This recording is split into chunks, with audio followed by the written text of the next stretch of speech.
안녕하세요. 오늘 저희가 함께 살펴볼 자료는 당신이 보내주신 더글라스 그루타이스의 소책자인데요. 뉴에이지 운동에 대한 기독교적 분석을 다루고 있습니다.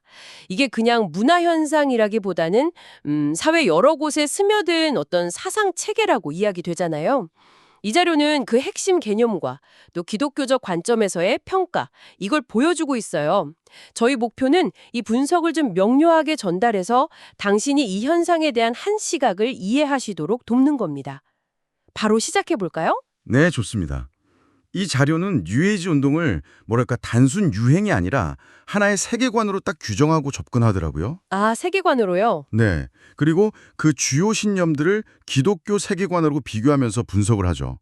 특히 이제 셜리 맥클레인 같은 유명 인사나 아니면 특정 요가, 예를 들면 쿤달리니 요가 같은 활동들을 예로 들면서 이 운동이 어떻게 퍼져나가는지를 보여주려는 점이 좀 흥미로웠어요. 그렇군요. 그럼 이 자료가 설명하는 뉴에이지 운동이라는 게 정확히 뭔가요? 방금 유행과는 다르다고 하셨는데. 네. 그러니까 이게 영화, 교육, 심지어 의학, 심리학 이런 여러 분야에 걸쳐서 영향을 미치는 나름의 어떤 철학적 틀을 가진 운동이라고 설명을 해요. 생각보다 광범위하네요. 네. 대표적인 예로 이제 배우 셜리 맥클레인을 드는데 그 유체 이탈이나 영매 접촉 같은 거 있잖아요. 아, 네네. 그런 신비 체험들. 그렇죠. 그런 경험을 통해서 이 운동의 신봉자가 되었다고 소개하고요.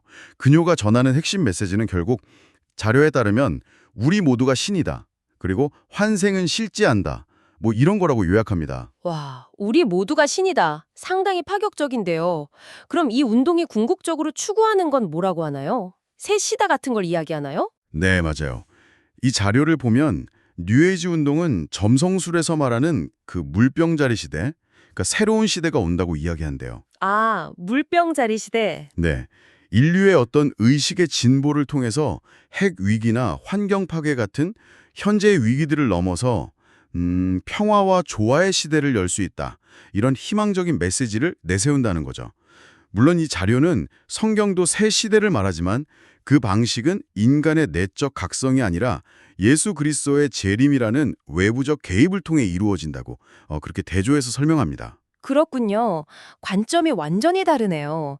그럼 그 의식의 진보나 내면의 신성 같은 개념의 뿌리가 되는 핵심 믿음은 뭘까요? 이 자료가 가장 중요하게 보는 부분요. 가장 근본적인 걸로는 두 가지를 꼽아요.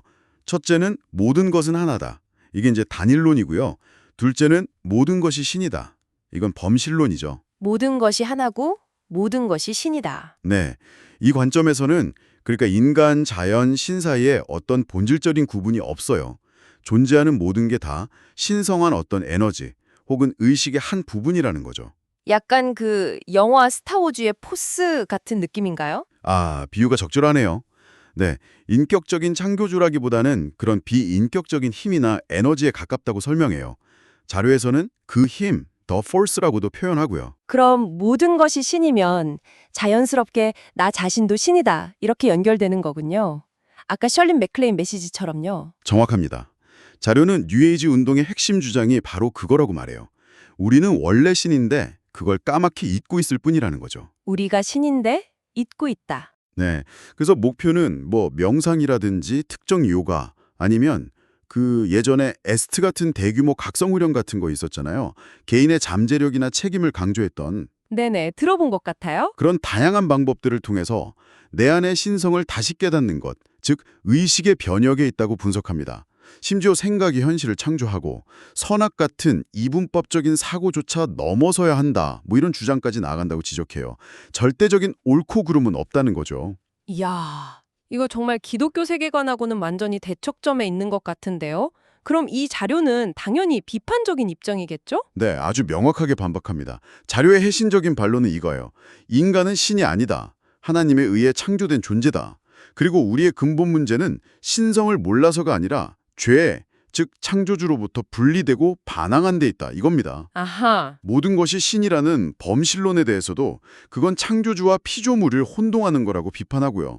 로마서 1장 25절 말씀을 인용하면서 피조물을 조물주보다 더 경배하는 셈이라고 지적하죠. 그렇다면 문제의 원인 진단이 다르니 해답 제시도 완전히 다르겠네요? 당연하죠.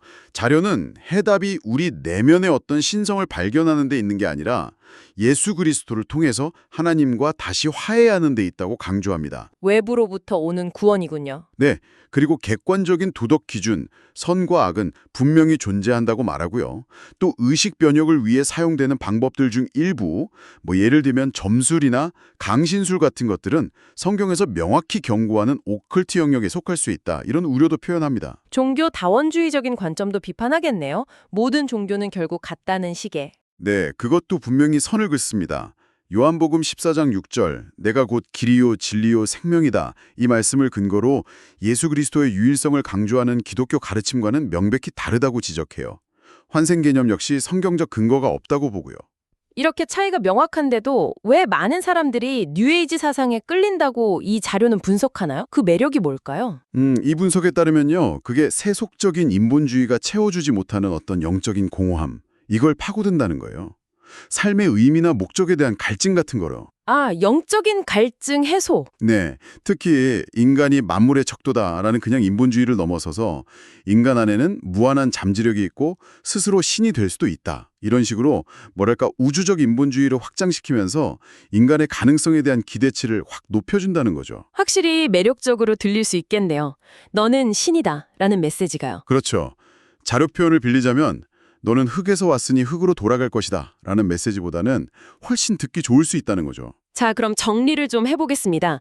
이 소책자는 뉴에이지 운동을 인간이 곧 신이며 내면의 힘과 의식의 변화를 통해 모든 것을 이룰 수 있다고 보는 하나의 통합된 세계관으로 규정하고 있어요. 그렇죠? 네, 맞습니다. 그리고 이를 인간은 창조된 존재이며 구원은 우리 바깥에 있는 존재, 즉 예수 그리스도를 통해 온다는 기독교적 세계관과 아주 명확하게 대립시키는 분석을 제시하고 있고요. 네, 결국 이 자료가 우리에게 던지는 핵심 질문은 이거라고 볼 수 있어요. 구원의 원천이 우리 자신 안에 있느냐, 아니면 우리 바깥의 어떤 초월적 존재에게서 찾아야 하느냐. 오늘 저희가 함께 살펴본 이 분석이 당신에게 여러 가지 생각할 거리를 던져주었기를 바랍니다. 결국 나는 누구인가 그리고 이 세상의 진정한 실제는 무엇인가 이 근본적인 질문 앞에서 당신은 어떤 관점에 더 마음이 가시나요? 한번 스스로에게 질문을 던져보시는 것도 좋을 것 같습니다.